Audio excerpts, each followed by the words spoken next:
Phoenix Books presents Meeting of Minds, Volume 9.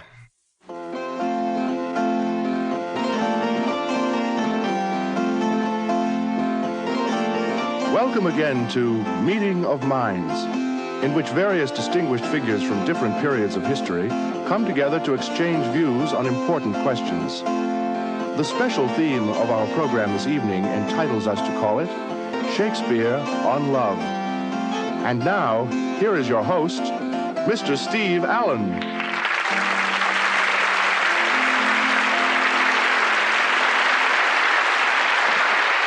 Thank you. Welcome again. This evening's Meeting of Minds is going to be a bit unusual. I just have that feeling. You see, through my regular contacts in the great beyond, I had extended an invitation to William Shakespeare, which he kindly accepted. I thought it might be interesting to have Tolstoy as another guest, since he'd been so critical of Shakespeare. And a few other ideas along that line had occurred to us here. But then I began to receive strange messages that certain other personages wish to appear with Shakespeare. It's been a very odd situation, and the upshot of it is that we're not quite certain even now just who the other guests are going to be. Perhaps Shakespeare himself will resolve the mystery for us. We'll see.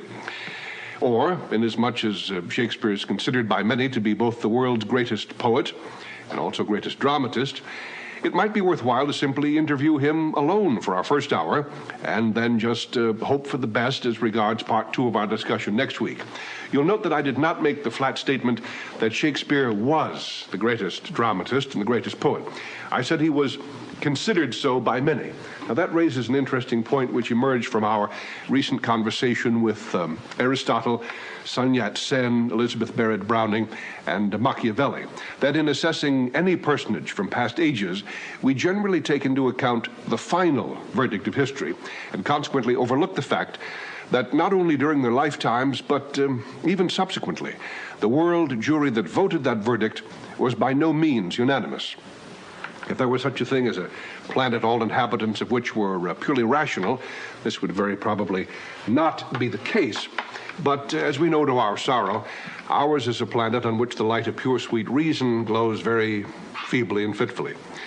What this means as regards critical judgments of almost anything is that the judges bring to the moment of criticism an enormous baggage of non-rational considerations, among which are their own philosophical biases and social prejudices, not to mention personal idiosyncrasies, neuroses, love, hates, fears, whatever. And as one consequence of this, we find that even the great figures of history, whether they were artists, philosophers, saints, or seers. Sample complete. Ready to continue?